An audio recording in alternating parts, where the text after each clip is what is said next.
then there will be a big fight between those that want to use technology for good and those that want to use it for their own gain and for their own aggrandizement. So it's going to be a crazy next few decades for sure, but I don't believe that it will destroy civilization or end humanity.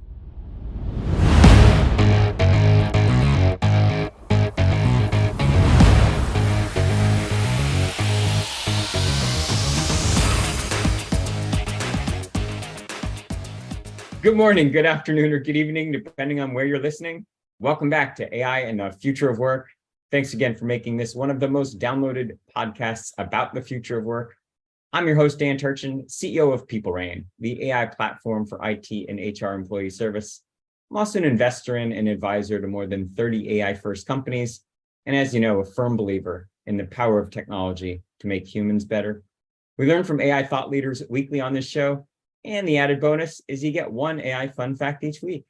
Today's fun fact: this past week, Vidhi Chud published a lengthy 1,600-word essay at datacamp.com about the current state of ethics in AI. In it, she proposes 3 areas that pose the biggest threats: misinformation, discrimination, and privacy. Vidhi goes on to say we can mitigate the risks through a combination of transparency, accountability, and data privacy. Much of what she shares is well known and all related to topics we've been discussing at length in this podcast. Vidhi concludes that we won't solve any of the problems quickly, but that doesn't mean we're not all responsible for raising awareness that they exist. As always, we'll link to the full article in today's show notes. Now, shifting to this week's conversation. Today's guest has been bringing families together online since 1997, when he founded Ancestry.com, which has served more than 13 billion profiles, amassed 40 billion people records, and generated over $1 billion in revenue. Let that one sink in for a bit. He followed up that with Family Link, which he founded in 2007, and today has more than 50 million users. For the past several years, Paul Allen has been on a new adventure, having founded Soar in 2017. He and the team are connecting employees to stories from trusted sources to help them make better, more informed decisions. Soar indexes millions of hours of video and audio content in domains as diverse as academic lectures, political hearings, and even stump speeches. Not surprisingly, he and the team are using AI to make all that content discoverable and accessible. Paul's a sought-after speaker, a director of the Human Justice Foundation, and is one of the most mission-driven entrepreneurs of our generation. I've really been looking forward to this one. And without further ado, Paul, it's my pleasure to welcome you to the podcast. Let's get started by having you share more about your background and how you got into this space. Dan, thank you so much for inviting me to be a guest today. I really appreciate it. First of all, I love the name of your company, PeopleRain, because that totally resonates with me. When I think about my life, I'm in my late 50s now, and as a young disruptive technology entrepreneur, I just thought about how smart my team and I were in internet marketing and technology, innovation, search engines, and we thought, hey, we can disrupt these legacy businesses. And as I got older, I started realizing the people cost of disruptive innovation is something that young disruptors often don't think about. I actually thought we were the smartest people in the history of marketing. And I used to think that for years, in 98, 99, 2000, as we were getting millions of users to our websites. First of all, the internet enabled you to find customers all over the world, get them to click. We had all kinds of, guerrilla marketing tactics. We had the most successful affiliate program in the late 90s. So we thought we were so smart. Then I read a book written in the 1920s called Scientific Advertising. And it was by the gentleman who, over 50 years, invented couponing and coupon tracking in print newspapers. And they were actually smarter and more rigorous than any internet marketer I ever met. Now, they didn't have the same platform. They didn't have the ease of getting data, but they were so brilliant. And he invented so many of the concepts. And so I thought, okay, wow, 70 years before us smart internet generation showed up, there are these rigorous, brilliant people doing advertising, marketing, tracking. So anyway, there's a lot of humility that comes with age and experience and mistakes and failure. And I think for me, the biggest thing that I've learned over the decades is that it really is all about people. That if you're disrupting, you might want to think twice and say, well, what if there could be an ecosystem? What if the people being disrupted, just because they're old-fashioned or haven't embraced the latest business models or the latest technology, how could they be brought along?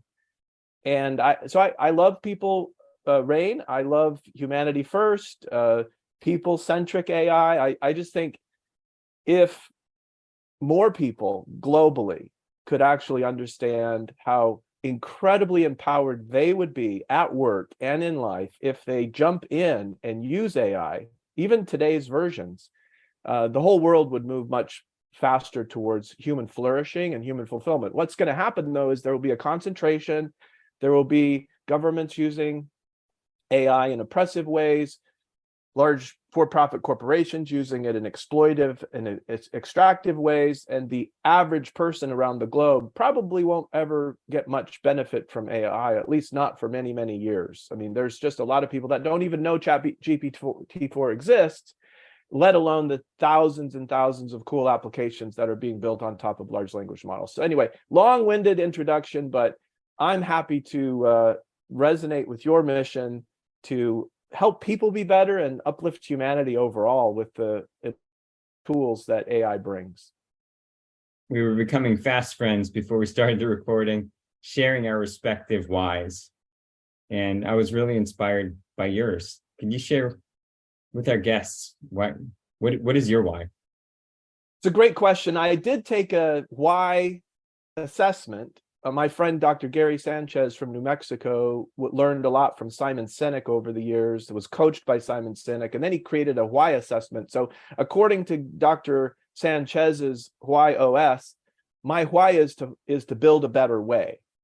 One of my Clifton Strengths themes is ideation. And so I love ideas. I love finding a better way. That's definitely the how. That's how I go forward. But the real why for me, Dan, is that because people matter most and humans are the greatest creation in the universe, the human brain, the human heart, the human soul, there's just nothing that compares with a human being.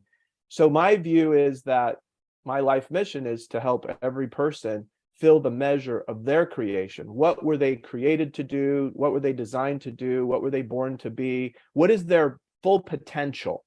And each of us is different. When you have children, I have 8 children and 5 grandchildren, you see remarkable differences in personality, even at a few months old. And then by the time they're 2 or 3, their neurological pathways are unique. And you start to see this strength here and this combination of this talent and this talent. And it's just fascinating to watch any young person grow and develop. And then you see them 10 or 20 years later as an adult, and it's like, wow, humanity is so incredibly good at learning and growing, but each person is unique. And so you have to look at what were they designed to become and how can you help each person reach their full potential. Now, the education system, the factory model education system, is contrary to helping each individual discover who they are and reach their full potential. It's like filling factory positions with workers that are willing to sit in a cubicle, and when the bell rings, they move.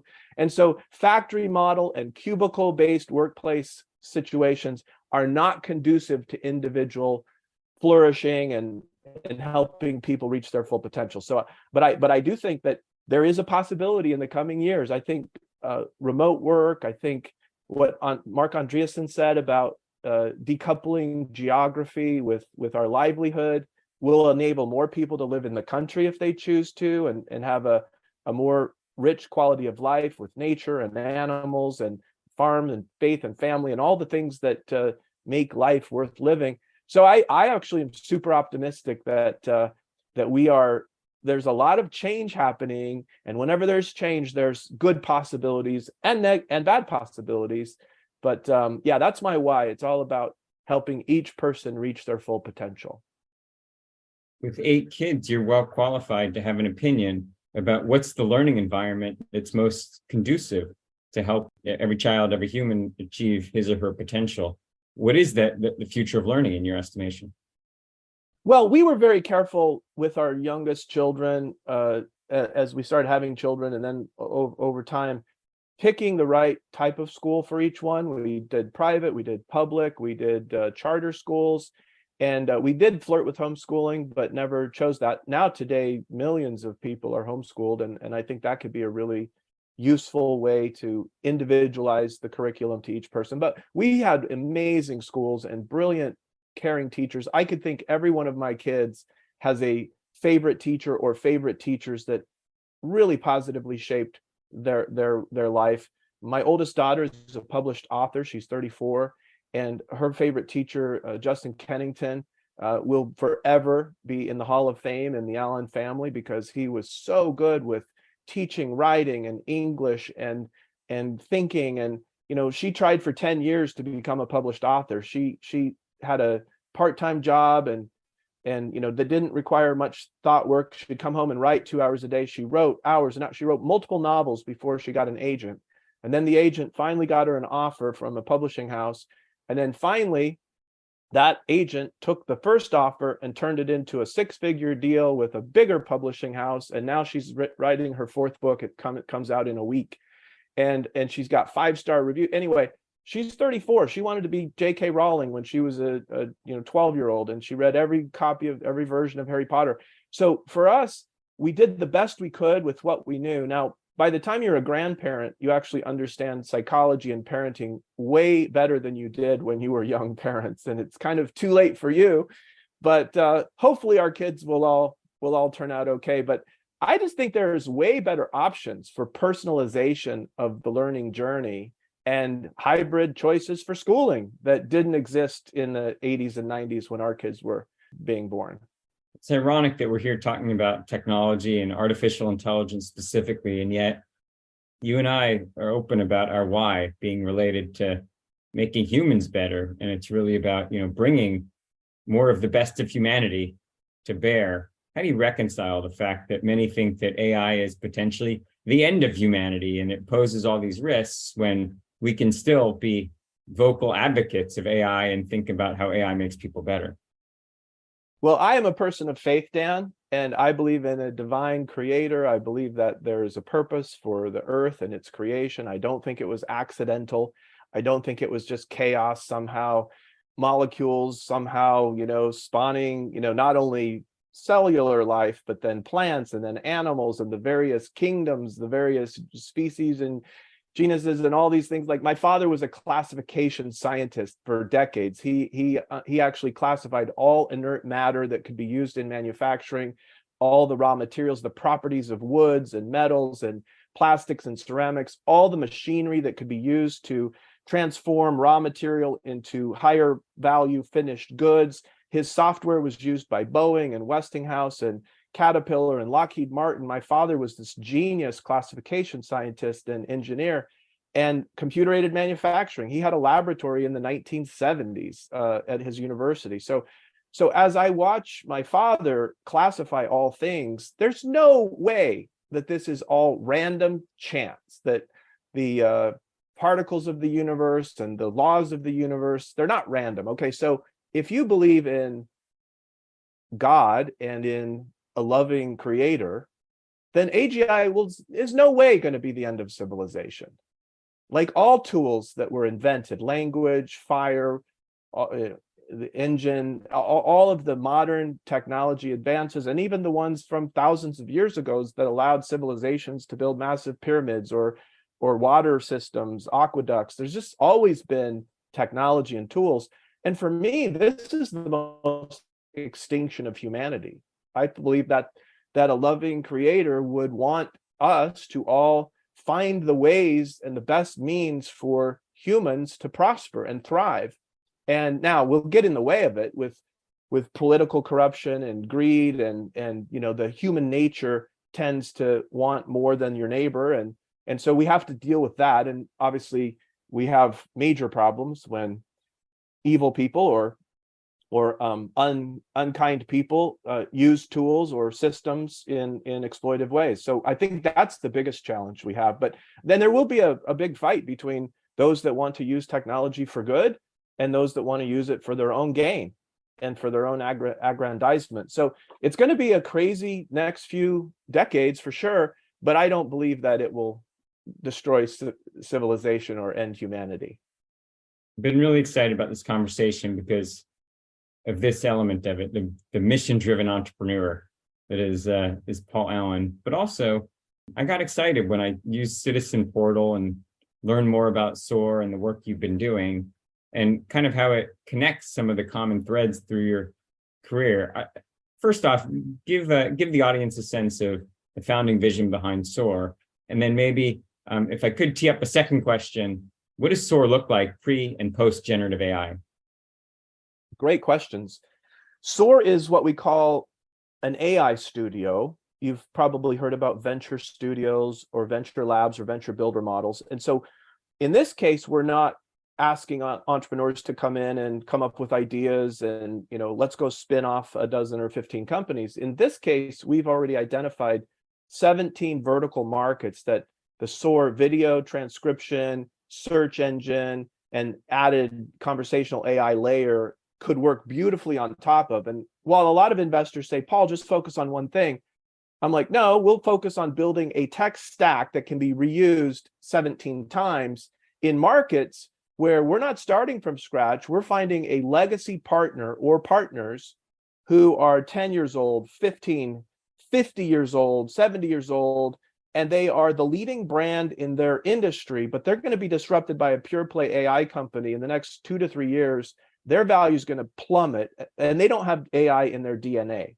So our go-to-market strategy with the AI studio model is build this incredible tech stack, form a new corporation, provide some funding for product in a month or two, what would have taken 2 or 3 years if you were a from scratch startup, but now you're using all of these powerful building blocks. And so as you saw citizenportal.ai, it already has hundreds of thousands of videos from public meetings in the United States, city council, county meetings, state legislator meetings, all the committees at the state legislative level, Congress, all the federal video.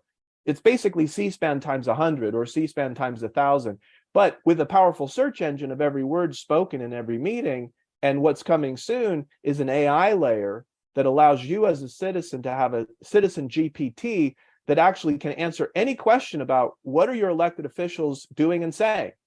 Who has a position on school choice or on, women's rights or gender equity in the workplace or any other topic? And the AI will actually know what everyone has said publicly, and it can come back with a very synthesized answer. Now, it won't hallucinate because most of our AI is more like a perfectly knowledgeable librarian bringing you actual quotes from people rather than just a language model that predicts what words could follow what other words. And so ours will be a combination of conversational or generative AI with librarian AI, or using embeddings to search in the human content. So we're excited about marrying those two things, but we'll do that for the Citizen Portal.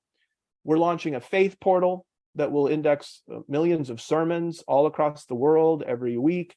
We're doing a learning portal. If you think about all the lectures in higher education, when COVID hit and you have millions of college courses being streamed remotely, like imagine how much knowledge was put on video during 2020 and 2021, probably 100 times more than had ever happened before. Well, what about transcribing and indexing that? What about having an AI filter that could say, hey, if you're in this career, why don't you find here's these 17 professors from all these different universities that had a course, and the material they taught is exactly what you need to know right now. So anyway, for all areas of life, we'll have a founder portal coming with a co-pilot for entrepreneurs. We'll have a friend portal that takes advantage of some psychology and assessments that can deepen real friendships. I think Facebook ruined the word friend for the whole world. And I think the epidemic in loneliness and stress and anxiety and depression and even suicide is largely caused by the loss of real human connection. Friendship and family are the single two most important parts of our life experience. The family's breaking down because of, modern pressures and dual incomes and all of the things that 100 years ago, 50 years ago, when families, multi-generational families, were really strong, they didn't have kind of some of the things that we live with today. And so there's a lot of, birth rates are plummeting, marriages are happening later, and so loneliness is just going to continue to grow. Well, a family portal and a friend portal can use psychology and science to reconnect people to the people that matter most to you. And AI can play a key role in that, in reminders, in helping you ask the right questions. How do you deepen a relationship with a friend if you aren't really good at making friends? Well, you ask great questions, you provide service to them. And AI actually can be used in all areas of these parts of the human experience. And I think the trillion-dollar tech companies are doing awesome work in AI, particularly around career and productivity. But I think they're ignoring what psychologists and sociologists would probably say is needed most to help humans get through the complexities of the world and find happiness and joy and love and meaning. And I think that someone with a humanities background like me, who worked at Gallup for 5 years, and Gallup studies the well-being of the planet in their global world poll, they study happiness globally, and they know the paths that lead to happiness and the paths that lead away from it. And I think that with that background and my friendships with so many smart PhDs at Gallup, I think Soar has this unique set of ingredients, a unique mission, and we're just as excited as can be about releasing one product and one company after another to hopefully fill some of those gaps in the human experience that lead us to be miserable, but we don't know why. You and I are both the ultimate AI optimists. And yet, as a citizen of the world, we probably share a similar concern as well. I know for me, I think about the future of democracy and a future in which generative technologies will force us to question what is true. And when I think about the power of technology like what Soar is developing to be able to extract, index, synthesize, clips that should be a celebration of democracy, we'd be remiss if we didn't also say, what happens when those clips are synthetically generated? What happens when, certain clips get taken out of context and reshared? How do you think about your obligation as an entrepreneur and as a technologist, given that, well, for the most part, these technologies will be used for good, there's the potential that they can be used in nefarious ways? Oh, for sure. And we're going to see so many scam artists and so many bad actors using generative AI to do deepfakes. Even in politics right now, there are political campaign ads that have already been created that use your opponent's face or voice, and it's horrible. And so there are some nonprofit organizations that are setting some rules, some kind of democratically generated rules that say you can't do this, you can't do this. And they're trying to get compliance from both Republicans and Democrats to say, look, let's not go down this path. Now, they probably won't be perfectly successful, and there will be campaigns that do horrible things, and then the government might have to litigate or legislate. So, but that's we the people, right? Our representatives will have to solve these problems through courts, hopefully not courts, but hopefully through legislation. And it's through trial and error and through lived experience that we can come up with wise policies. So, but on the blockchain, the possibilities for Citizen Portal are very exciting. If we become the official video host of record for all public meetings in the United States, and I'm just saying that, with a hope that we can become known as that, even though it won't be designated by government. But if we put everything on the blockchain with a date and time stamp, every single clip, every single actual video clip and voice audio clip, and then when someone does a deep fake, you can, well, first of all, if it was claimed to be from a Senate hearing or a public meeting, then you could disprove that. But if it's a deep fake, you could actually compare the content with AI and say, well, no, that person wouldn't have said that. Now, I actually think it's going to be a huge problem because, with the TikTok generation, everybody, doing video first and hours of video consumption every day. I think a lot of people won't be thinking critically. They'll see a deep fake, they'll believe it. I've been telling humanities students at universities since 2016 that I believe the biggest protection against deep fakes in the future is to read lots of books. Take all the top thought leaders, political characters, read their writings that have been published by gone through an editorial process, and become so familiar with their thought leadership and how they approached the world that when they are quoted on video as saying something, you'll be like, no, that's not that person. Like, now, again, how many people read lots of books every year? It's not very many. So I do think the blockchain and timestamps and date stamps, some kind of an authentication system for public figures' actual writings and speeches could be a useful tool. And then here's the other thing. When quotes are taken out of context by a reporter, and this happens all the time, you're, let's say, New York Times reporter, you want to cast aspersions on somebody who said something in a political session, you go to the Senate hearing, you take the excerpt, and you misquote it or you take it out of context. Okay, with Citizen Portal, there's a really fast way for us to scan through any quote in any online web page. Like, okay, Senator so-and-so is quoted as saying this. And as soon as we find that string of text, we can actually run that through a search engine, find the original quote, take you to the full context of that quote. We could do a little overlay on top of Google News or Apple News or any website. If you had a Chrome plugin tied into Citizen Portal, you could become immune from quotes that are taken out of context because every quote would become a quick link, a QIC, quote in context. So you get a little notification that says, oh yeah, here's the quote from Rand Paul. Click here, and now you see what he said before that, how he said it. You could watch how he said it. And people misrepresent others all the time for their own political purposes. And I think citizens having first-hand access to what they actually said and how they said it will be a really powerful force for strengthening democracy in the world.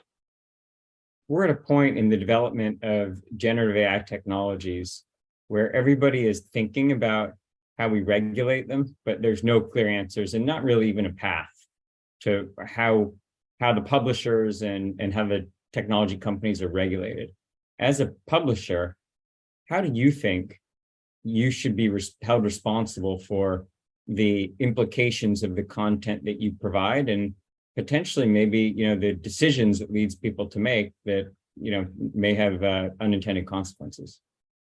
Well, I mean, Section 230 has given the social media platforms kind of immunity. I think anytime government gives you immunity, blanket immunity, and basically says, you're not responsible for what people do, whether it's pharmaceutical, vaccine companies getting immunity because we're in an emergency situation or whatever, anytime government gives immunity from any consequences to any organization, I think there's a problem because that leads to, poor decision-making and exploitation of the system for personal gain.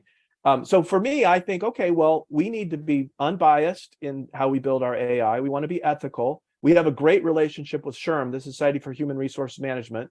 We're working on testing our leadership and our management and our sales communication AI systems so that they are inclusive, so that they are, DEI friendly. We want to make sure that the training data sets aren't biased. And so through partnerships with SHRM and authors in the DEI space, we are definitely aware of the current bias in training data models. I think I like the requirement for openness and transparency on what are your training data sets? I know OpenAI doesn't want to disclose them because they'll probably be sued, and the people whose content they crawled will probably want some remuneration.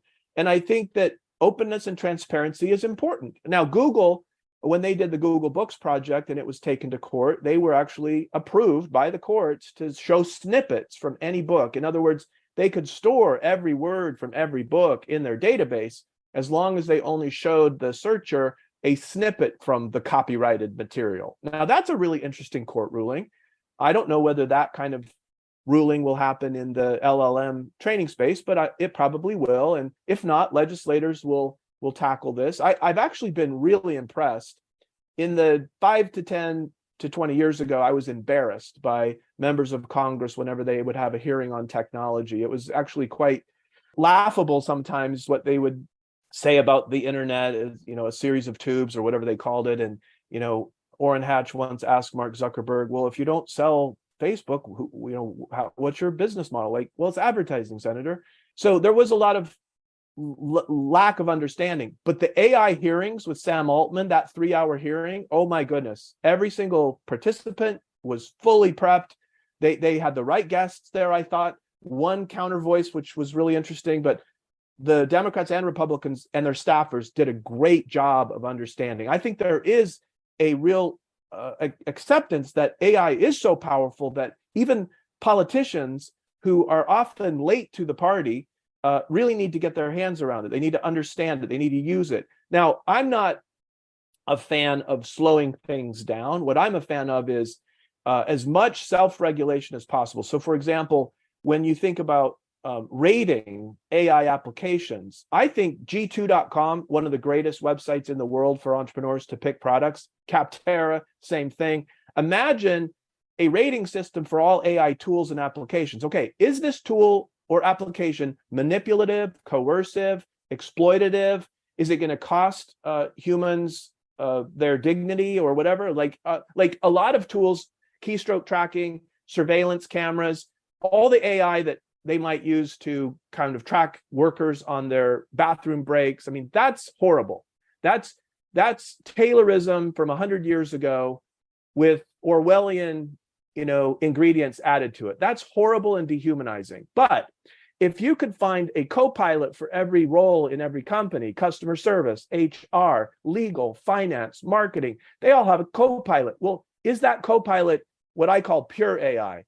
Is it personalized to you? Do you love using it? Is it uplifting? Is it like inspiring and motivating? Like, I love this tool. Is it responsible and ethical? For me, pure AI, there could be a matrix, and this could be done by volunteers. It could be a wiki type thing or a crowdsource type thing or a G2 type thing, so that all of us that are making decisions about what AI to use ourselves and what AI to bring into our workplaces could see, is this pure AI or is this manipulative, coercive, dehumanizing? Is it designed nefariously? And I think that together, as we rate these things and classify them, that we'll have good navigation and decision-making tools to bring the really good stuff into our worlds and to reject the stuff that is, big brother or scary or, causes people to be anxious and fearful.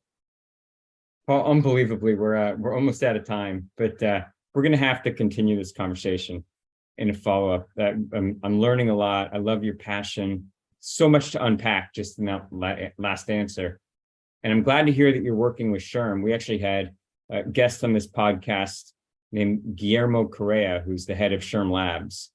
And if you don't know Guillermo. We know Guillermo. SHRM Okay. Labs made a very large investment in Soar. We're very happy about that. We love Guillermo. We love the whole SHRM leadership team. They're fantastic. And so, that's really cool. That I'll have to go listen to that episode. Makes my day hearing that. I'm glad the two of you are in contact, and SHRM's a great judge of character. So I'm not letting you off the hot seat without answering one last question for me. So you've had an amazing career where you've managed to merge your faith and your human-driven or your human-first vision with the capabilities of technology. And a lot of people say that can't be done. That they're fundamentally at odds. And you're talking to a lot of entrepreneurs right now who are lured by the potential to make money using generative AI, and who may not believe that you can be both human first and be a technology enthusiast. What has been the secret to your success, finding opportunities where other people may not see them? I would say that the single most important thing that I've done in my life to accomplish what you suggest, or at least try to, is to read from broad types of literature. I have thousands of books. I order probably a book a day or a book every other day. I love historical content, biographies, nonfiction. I do some fiction. I loved Russian literature. I majored in Russian in college. And so you can't read Dostoevsky without becoming deeply human. You can't read Tolstoy and Turgenev without understanding the struggle of the human condition. So I don't know, the Russian literature genre to me was extremely powerful in helping me understand myself as a human. And so I think I've often bought weird, Wall Street financial engineering books. At the same time, I'm reading about CRISPR gene editing, and I'm reading about nanotechnology. And then I read a biography. Like, the greatest autobiography I've ever heard is Booker T. Washington's. If you have not encountered that incredible human being, up from slavery, is one of the most, it is the most inspirational autobiography I have ever read in my life. I actually listened to it. I usually read, but on this one, I was a 6-hour drive, and I was in tears because of his ability to react positively and beautifully to a very horrible condition that would have been inflicted on him and on millions of people. But the way he built himself and others up, and the way he reflected on that whole experience, and rather than being angry and condemning, he actually made the best of his life and tried to help everyone make the best of their life. We could all harbor resentment about what happened last week or 10 years ago or 100 years ago, and some people more than others. But I believe that reading, encountering great people in literature and in history is the best way to navigate the future technology wave that we're on, while still keeping your humanity. I would say that Dr. Don Clifton's work, the father of strength psychology and the grandfather of positive psychology, I've read Soar with Your Strengths many, many times, and I've read all of the Gallup materials about positive psychology and strengths-based psychology, employee engagement. And if you haven't gotten a big dose of Gallup's thought leadership, you're missing out on the humanities side of why work matters and why friendship matters, and what matters about life and making life meaningful and worthwhile. So I feel like I've been blessed to not only read a lot, but working for Gallup for 5 years was an incredible experience. And having 8 kids and having grandkids now, I think, has forced me to be more human than I would have been if I had just been playing video games and Dungeons and Dragons and, being a technologist in my 20s and early 30s. And so I just encourage people, go find books, ask people what book changed their life, and go read it. And read books all the time, because that will shape who you are and how you view the world in a positive way as we try to build a brighter future using AI. So when I sit my kids down to read Crime and Punishment with me, I'm going to let them know that Uncle Paul suggested that we do that. Yeah, my daughter had Crime and Punishment assigned to her in high school, and we worked on her essay together, and I'll never forget just having conversations about redemption after making huge mistakes. Like that's a beautiful, it's got a beautiful ending. That final chapter is a tearjerker. Hey, Paul, on behalf of Team Human, we're rooting for you and for Soar, because there really is a path forward that involves making humans better with AI. This has been great. Thanks for hanging out. I really do hope you'll come back another time. I'd be happy to, Dan. Thank you so much for having me. Well, that's all the time we have for this week on AI and the future of work. I'm your host, Dan Turchin from PeopleRain. And of course, we're back next week with another fascinating guest.